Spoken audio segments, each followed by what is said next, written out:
isinuri ni Speaker Faustino Bogie III ang pag-aproba ng House Committee on Suffrage and Electoral Reforms sa Consolidated Anti-Political Dynasty Bill na nakabantay sa second-degree prohibition. Ang panukala na House Bill No. 6671 ay nagbabawal sa sabayang paghawak ng posisyon ng mag-asawa at mga magkamag-anak hanggang ikalawang antas sa parehong jurisdiksyon mula pambansa hanggang barangay level.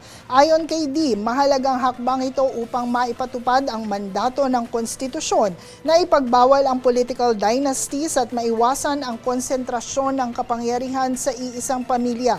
Saklaw ng pagbabawal ang mga posisyon gaya ng Pangulo, Pangalawang Pangulo, Senador, Gobernador, Alkalde at iba pang panglokal na posisyon.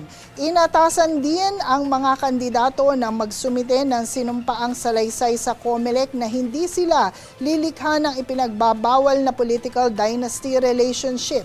Kapag naisabatas, epektibo ang pagbabawal sa susunod na halalan bilang bahagi ng layuning magtatag ng mas patas at mas bukas na sistemang pampolitika sa bansa.